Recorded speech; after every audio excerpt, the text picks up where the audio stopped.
Over the past few months, we've had a ton of new games showing up here on Steam, and today we're going to talk about some of my favorites. I play a lot of stuff, a lot of indie stuff, and so some of these you probably haven't heard of, unless you watch my channel all the time, but I'm going to go through my favorite ones that I've played the last few months, including some that hit 1.0, we got some that are in early access, and I've got a few that are upcoming in demo form still, but I'm looking forward to them. And we shall begin with one that's in early access, Nebulous Fleet Commands. This one came out back in 2022. It was like a demo even before then. Basically, this sort of like Expanse era, Expanse type setting, this hard sci-fi setting where you're commanding this battleship or cruiser or whatever in space. You got a fleet and this very very detailed ship combat simulator. And before, it only had like little scenarios. Now it has a campaign mode, and that campaign mode is when I played the game. And, well, it's fantastic. If you're into like the gritty sci-fi, the gritty, hard sci-fi type of games, or gritty combat games just in general, then this one's pretty neat. It's complicated. It's very complicated, but it's very neat. And I want to make sure and point that one out. Next up, we got Nova Roma. So Lion Shield's making this one. These are the same folks that made Kingdoms and Castles, and this is the new one that they've been working on, and as the name implies, you're Rome. And so you've got like other folks trying to kill you, but you're building aqueducts and colosseums and Circus Maximus, all the good stuff. But a big part of this, rather than like Vikings or whatever that was attacking you in Kingdoms and Castles, you've got to deal with like water and disasters and the gods. It's still early days, it's still early access, but it's coming along quite nicely, and I'm intrigued. I'm looking forward to seeing where it goes from here. If it's anything like Kingdoms and Castles, I'll be playing it for years, and it is definitely worth mentioning. It came out here in March of this year in early access. I got to mention projects like Zomboid. Zomboid's been out forever. It hit Steam in 2013 by the Indie Stone, but they had a very big update, and this update is something that stands out to me as just sort of like opening the game up to being much more playable. It's just nicer to look at. It's really what most of the update was. But that small-ish, it was a big update, but that change that made all the buildings unique looking and look nice looking and look more realistic, I think it has opened the game up immensely to being a much more playable game and not so complex and just like fiddly. Far less fiddly than it used to be. And I loved it. I've loved Project Zomboid for a long time, and I think this update is excellent. And there's my third one on the list. Now, these aren't in any kind of order. I'm just kind of yammering here through my list. So let's go to number 4.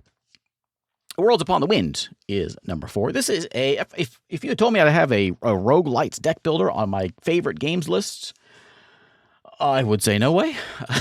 Not that I'm against roguelite deck builders. It's just I've played a lot of them, and I play a lot of games, and they're all kind of the same. It's nice. It's real nice to find one that has taken that formula of a roguelite deck builder and made it into something different, something completely different, and something very good. This is basically a city builder, but you're kind of going through this sort of dynasty builder, island builder thing. If you're a fan of like 6 Ages, that's probably what you probably will like this. But in the end, you're basically building a town, and you're using these sort of deck building stuff to build up your town and get better cars, better buildings to help your people settle the island. Is sort of the idea here. But anyway, it's a really fun game. You can also learn Japanese if you want to in the game. The art is incredible, and this one was great. Next up, we got Songs of Conquest. I think I've mentioned this before many times. Those of you that know my channel, you know that I am a big fan of Songs of Conquest. If you're into like Heroes of Might and Magic, there's been a large amount of games similar or harkening back to the old Heroes of Might and Magic days. And this one is, in my opinion, the best one of the group. There's been a bunch of them, and this one does it really well. It looks good. It plays good. They are still developing it. It actually came out in full release back in 2024, but they put out some new DLC and new just free updates with the game. The Yulon, I think, was the new update that came out. So the new DLC is what I played it for. But all the new stories, all the new scenarios, the workshop stuff that they've got in the game is great. So if you're into Heroes of Might and Magic, that sort of turn-based strategy, kind of old-timey style, but done really well here with Songs of Conquest. And we got Farthest Frontier, another one that came out a while back. I say a while back. It came back in full release last year. And the new update that came out recently this year is making it gridless. This is a city builder, like a frontier building, hence the name, settlement builder. And you kind of work your way through the ages, Banished style. If Banished was set in like the American frontier, then there you go, there's Farthest Frontier. But it was always on a grid. And now with this new update, you can play gridless. You can still play with the grid if you want, but it's now gridless if you want. And that it just makes the game, it just changes the game so much into not the gameplay, but just in how your city develops and evolves. And I kind of love that in these city builders where they kind of grow organically, And that has now allowed that to happen. And I love that stuff. Farthest Frontier is already a really good game, and they just made it just that much better. This one came out, again, 2025. And this update, I forget when it was around, I think somewhere in May this year, maybe before then. Next up was a little bit of a detour. We're going to itch.io with Dungeons and Dynasties. This one's a weird one. This is like a Dungeons and Dragons group guild, but mixed with like a football manager. I did not expect much from this game, to be honest. I figured, I'd dabble with it for a few minutes, 30 minutes or so, and it'd be a nice time for 30 minutes. But man, this game sucks you in if you're into like stats and football manager or whatever types of games, soccer manager. But you're also a D&D nerd, then it's like such a well-done combination of the two. Such a unique idea, and I thoroughly enjoyed it. And it's still just on itch.io, but what a neat idea for a game. And speaking of neat idea for a game, if you like that neat idea for a game, I discovered after playing that one, there's another one that's on Steam that's a similar kind of idea. It's an arena combat mercenary club management game called Eslabong. And this is the same kind of idea where you build your group of adventurers and you send them out into this sort of arena style combat. However, you can actually control the combat if you want to go into arena mode and control the priest or control the warrior or control one of your people of your team. But the heart of the game is you're going against matches against these other teams and trying to compete in tournaments and raise through the ranks. If you're a person that really likes stats, but you also really like D&D and fantasy teams and arena combat, then yeah, it's neat stuff. And I want to mention it. This one actually comes out on August 24th. If I get this video done, this might sound weird if I don't get this video done in time. It's coming out on 24th, or it just came out on the 24th. I'm not sure when this video will come out, but they get, coming soon. I played just the demo of this one. All right, so before we get to the demos, that one probably belonged in the demo part of this video, but we're gonna go talk about some 1.0 games. Space Haven is one that has been in development forever, and it just hit 1.0 just here back in May. This is build a spaceship, sandbox spaceship, RimWorld in space. If that makes it easy for you, you've got a crew, and you're on a starship or on a station, and you build your station up. You go out and you scrap some derelict ships, you shoot some pirates, you go to the next system, you can send just you can build a new ship, keep your station stationary, and send your ship out to go explore things. It's taken a long time to develop to where it is, but it has gotten where they said they would get to, and it is a lot of fun. And it's 1.0 as of May of this year. Another one that hit 1.0, which didn't have a lot of development time, because I think it hit early access last year, but 1.0 hit this year with Town to City. This is one of those sandbox island town builders. It's just a happy little idyllic Mediterranean town builder. It's got this sort of voxel style to it, but gridless, and you just kind of paint the landscape. It's paint meets medieval town. Or Mediterranean town, I guess. But anyway, if you like those, charming, cozy kinds of city builders, then you'll appreciate Town to City, and I do. It hit 1.0 back in May. And we got to mention Quasimorph. Save the best for last year. Quasimorph 1.0. I mean, they're all good, but Quasimorph, you're a mercenary company. You're a mercenary guy, a clone, and it's got this whole this dynamic, well developed lore and world, and you're just a little piece in that world. As the game plays on, the different factions, the different companies are kind of doing their own thing. You're going to different missions, just blowing some folks up. The sort of Stone Shard meets Doom, might be a good comparison for this one.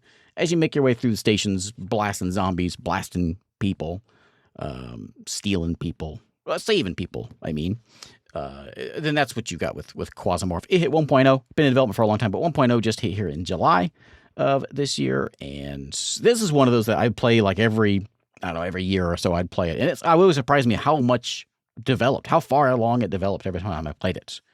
I reference it to Stone Shard, but it's like Stone Shard if Stone Shard was getting updates often. That's what you get with Quasimorph. Anyway, Quasimorph, fantastic game if you're into sci-fi, roguelike kind of things.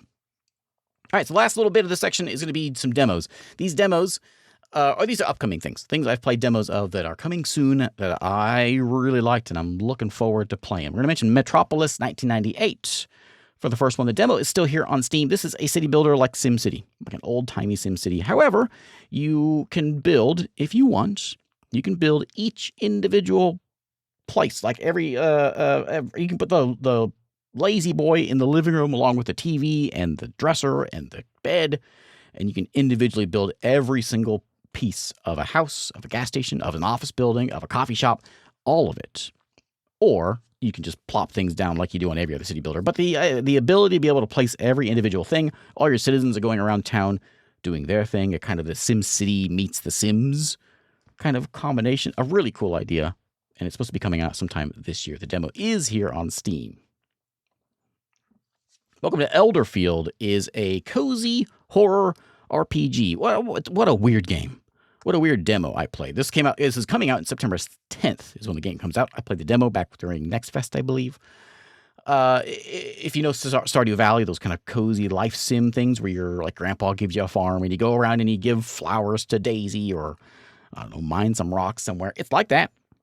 Only really weird, like cults and Lovecraftian stuff and Cthulhu, all the weird old gods things are living in this town as you're going around your romance and chopping rocks and killing monsters.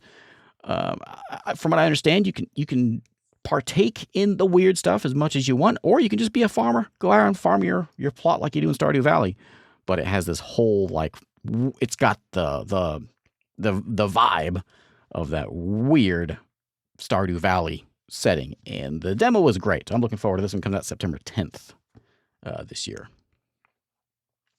War of Banners is the next on the list. This is a sandbox turn-based tactical RPG. This is basically like Bannerlord, like Mountain Blade. Mountain Blade meets a Battle Brothers kind of a setting, where this large, dynamic, open world, you can go from town to town. All these different factions and empires are out there, kingdoms. And you yourself are just a lowly, not even a squire. You're just a peasant out running around doing quests for all these different kingdoms in the game, but you'll build up your company. And as you get your company built up, you go and you take on larger rebels.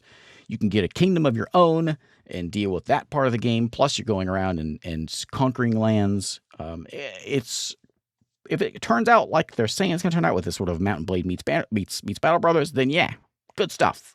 The demo is great.